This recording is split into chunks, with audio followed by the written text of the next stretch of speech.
Well, with the release of Berserk 2017 and the hiatus until winter, I wanted to go over why I love this series so much by reviewing one of its finest stories, the 6-chapter manga exclusive arc, The Guardians of Desire. This arc is amazing to me because I feel it gives the true Berserk experience after the Golden Age arc, or the best experience before the Golden Age arc. It doesn't matter when you read it. If you want to read it for yourself, you can check it out on the site Manga Here. Anyway, without further ado, I'm Noble Absinthe, and let's get started.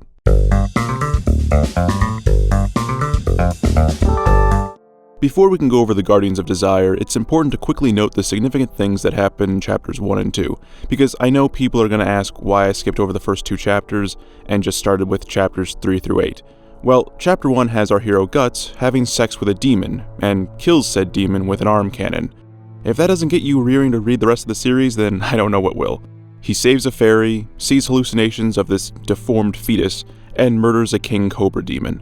Chapter 1, titled The Black Swordsman, is meant to thrust us into a medieval world full of violence, magic, and demons.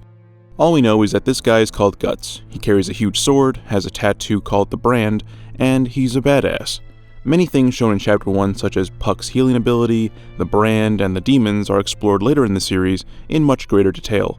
The purpose of the first 8 chapters is to have us be in Guts' world in the present, and the Golden Age arc, which is easily the most recognizable arc in the series, is meant to establish a foundation for us to constantly reflect back on. Chapter 2, titled The Brand, continues with our hero on a rainy day being picked up by a father-daughter pair. Guts warns them that he attracts evil, but they still urge him to get on the carriage. They're just that charitable. After taking a quick nap, we get to see what's inside Guts' mind. He travels down this narrow passageway and is confronted with a much larger deformed fetus, which, if you've read farther down the line, you would find out that this is actually his demonized child with Casca, a character we'll learn much more about in the Golden Age arc. So even from the earliest chapters, there's bits of information you can reflect back on if you've gone through the series one time. Our hero then awakes to be attacked by a small incubus demon. Guts wasn't lying about being a beacon for evil. The brand on his neck actually attracts the evil spirits like moths to a flame. And as we'll later find out in the Guardians of Desire, whenever he gets closer to a much more powerful demon, it burns and bleeds with even greater intensity. We're never told exactly how Guts got his brand in these early chapters. That's something for the Golden Age arc. As an aside, Guts has a rough life. He can't even take a nap without being attacked. I find that to be a very justifiable reason as to why he's always pissed off. The chapter then concludes with the daughter being impaled by a skeleton spear. She then turns into a demon herself and beheads her own father. Guts does his thing fending off demon skeletons while inadvertently ruining 2 innocent lives just by being near them. It's this feeling of baggage Guts takes with him throughout the series. People who he can casually talk to or get close to eventually end up dead or turning against him. Puck tries to reassure Guts that what happened wasn't his fault, and our hero lets out some of his rage, and states that weaklings will die regardless. Since you're new to the franchise, you might actually believe his words here, but if you read along and gone down the series, you would know this is a front. Our hero then walks on forward, and the chapter ends. Chapters 1 and 2 really exist to set an ambiguous foundation for this world, and it doesn't really help that it's clearly a flash forward. We don't have a lot of context for our supposed hero, and we already have a lot of questions like, what's with Guts' dream, the brand, and his backstory? Chapters 1 and 2 were adapted loosely with the original Berserk anime in 1997 and the CGI Berserk series in 2016. However, one story that predated the Golden Age arc that was never adapted was the 6-chapter arc, The Guardians of Desire, and is the main subject for this video. Originally released on December 1st, 1990, the story follows the titular hero Guts, who is typically referred to as the Black Swordsman. He is accompanied by his fairy friend Puck, who was introduced in Chapter 1. The two of them make their way to an unnamed city which is in the middle of a public execution. In fact, this is the first panel we see before our main hero pops in. Once the head of the supposed heretic rolls to his feet, he chucks it right back at the big boss of this arc, the Count. After seeing the brand written in blood on the head, the Count knows exactly who this man is. Guts, without a word, tells the Count he's coming for him. The Count is excited for this declaration of war. The Count then sends some of his men to apprehend Guts, to which they find out almost immediately, "You don't fuck with the Black Swordsman." It's here we get the iconic quote around his sword, the Dragon Slayer. "It was much too big to be called a sword. Massive, thick, heavy, and far too rough. Indeed, it was like a heap of raw iron." Just true majesty right there. Guts continues doing his job by just slaughtering more of these guys. Now, if this is your first time viewing this, you might think that Guts is out of line here. Chapters 1 and 2 had Guts kill people who were clearly bad. You know, assholes in bars, skeleton demons, and a giant king cobra. But why is he doing this? Well, you can probably guess by now that Guts isn't your typical good guy. He doesn't care about the life of weaklings, is a dick to his fairy friend, and has a lot more issues going on in his head to deal with than petty things like morality. For him to survive in this fucked up world, he has to be alone and do things his way. He knows the soldiers are just doing their job, but it'll end up with him being executed by the Count. We as the audience are already given the very transparent inkling that the Count is a corrupt man. He's upping public executions and enjoying smushing the head of the victim after seeing the brand. He just screams villain, just look at him. Anyway, Guts gets to face off against this team-killing scumbag known as Zondark, and promptly destroys this man. He breaks Zondark's weapon, his face, and his pride. After which, Guts is bailed out by smoke grenades, like he needed to be saved, by this small man with a disfigured face called Vargas. It's here we learn the lore of this Count. We learn that he's a disgusting monster that ate this man's legs and face, and then moved toward eating Vargas' wife and child in front of him. We also learn about this egg-shaped object called the Behelit, and its affiliation with the God Hand. While this is happening, Zondark is given a demon upgrade by the Count, and a second chance to kill Guts. He comes back as a powerful demon with the ability to regenerate lost limbs. After causing the ceiling to collapse and a fire to erupt, Zondark appears to be defeated. After the group escapes the wreckage, Guts takes the Behelit from Vargas and decides to bail. Once Puck and Guts get out of earshot, the Count captures Vargas and sets him up for public execution. Puck tries his best to stop the executioner, but sadly Vargas dies, with his last words being that the Black Swordsman will avenge him. This execution is what gives Guts the drive to kill the Count. Puck is then captured and then given to the Count's daughter Teresa as a gift. It's here we're given some foreshadowing of the fractured relationship between the Count and his daughter. Anyway, Zondark is back again, for the third time, but this time, Guts kills him like the worthless mid-boss he is. Guts would have had a rough time until the Count basically tells him how to win. Just aim for the head. After winning, we slide over to Puck's side of things. He's being told a story by the Count's daughter about how her mother died. The Count told her it was due to a hieratic ritual where she was sacrificed alive. Before the mother's untimely death, things were much better around the house. She fears the man her father had become, and she wishes to see the outside world, to exit the safety of her room and see the truth. She'll later regret these words. Guts continues forward, killing more of the Count's men, and finally gets to face off against the big bad himself. This fight is amazing, as it's interspersed with great choreography, a grand speech of how hopeless of an existence Guts' life is, and at the same time, we see Teresa escaping her room.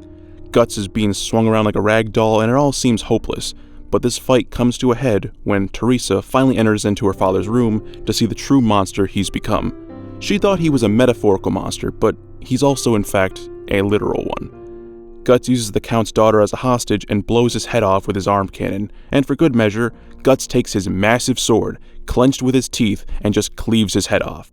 Guts then shows Teresa the literal abomination that her father was. He takes so much pleasure in stabbing the defeated Count in the face over and over and over again. Guts' anger and hatred of demons, like the Count, is shown here. It was shown in Chapter 1, but it's ramped up to 11. This hatred for monsters will make sense after you read the Golden Age arc. But here we get to see the glimpse of the true unbridled anger Guts carries with him every single day.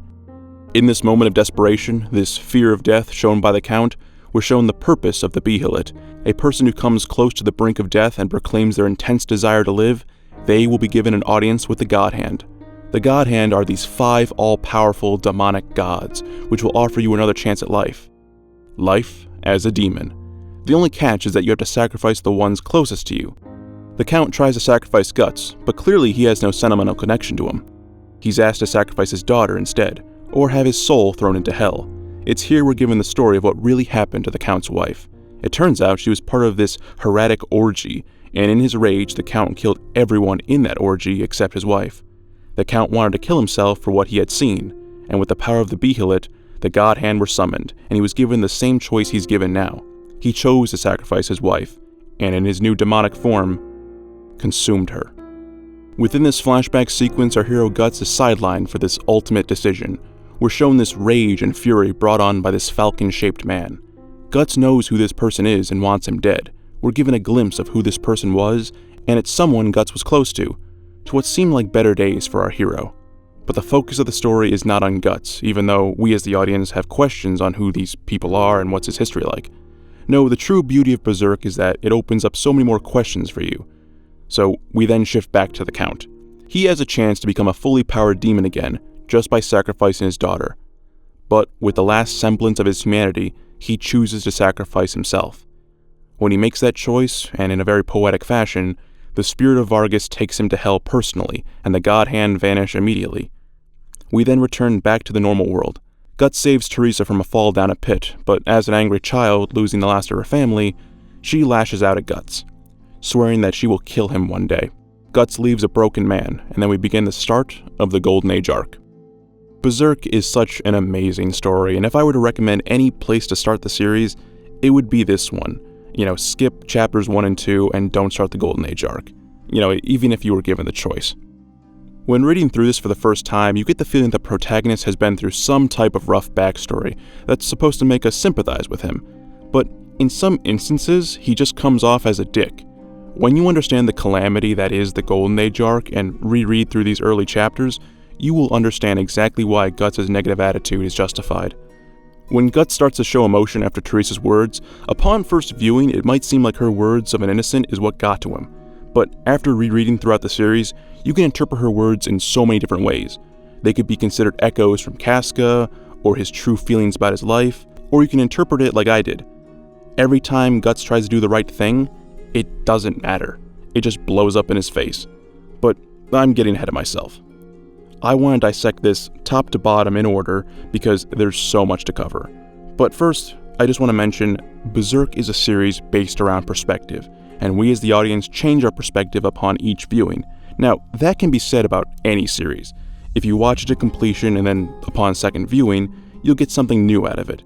What makes this series worth rereading and reviewing is due to so many factors. First, Guts is a hero worth rooting for. We understand his backstory, we understand his history, and his entire life is one of struggle. And we want to see people who struggle succeed. We want to see the confrontation between Guts and this character Griffith. If you've read the Golden Age arc, you know exactly why we want to see this confrontation. Then there's the amazing detail of the backdrops. It's been said by so many fans, but Kentaro Miura, the creator of the series, many of his panels could be thrown in a museum. And lastly, the story, while simplistic, carries a bunch of philosophical questions about life and the nature of mankind's existence. This series wants you to reread it and get new bits of information out of it, and come up with new opinions and perspectives on characters, and that's aided by the fact that there's so many scenes that are so beautifully constructed, and important scenes are purposely left ambiguous. As you go down the rabbit hole that is Berserk, you'll find the answer to so many questions, but then be posed to ask new ones. What makes Guardians of Desire so interesting is that it complements the Golden Age arc so well, as any questions you have there can be answered here and vice versa. Now, let's get to dissecting. Starting at the beginning, where the execution takes place, we still don't have a full understanding of the importance of this brand. In chapters 1 and 2, we saw that it would bleed, but we're not given an answer as to why. It isn't until the very end of this arc that we see the explanation. It's when you're around a very powerful demon that it will bleed. This is one of the main reasons as to why Guts stumbled upon this town. He felt his brand burn more when he approached this place. Guts had no personal vendetta against this count either. Guts didn't know who this particular demon was. We later find out when the Count decides to impregnate Zondark that the signature design of his daemon is the same design as the apostle that kills Pippin, one of Guts' closest friends when he was growing up with the Band of the Hawk. So even without knowing it, Guts was able to avenge Pippin, which makes this arc tie in with the major story of the Golden Age arc.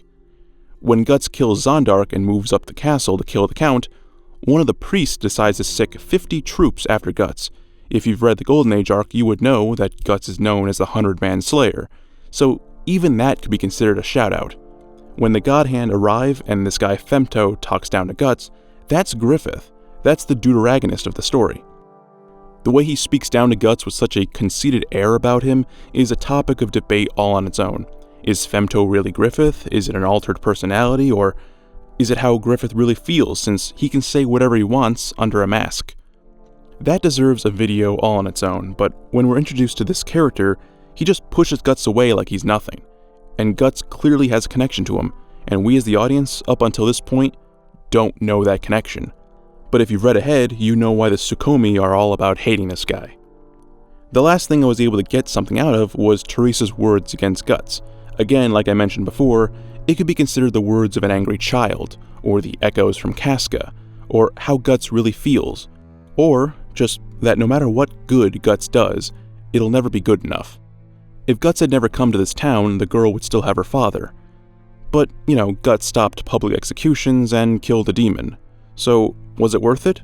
In the world of Berserk, I don't find it important to ask questions of right and wrong, but rather what is.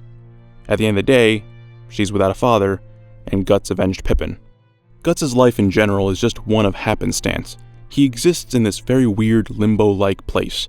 He lives to kill a god, but to do so seems impossible, and every day he's not killing Griffith, he's haunted by the demons and spirits around him.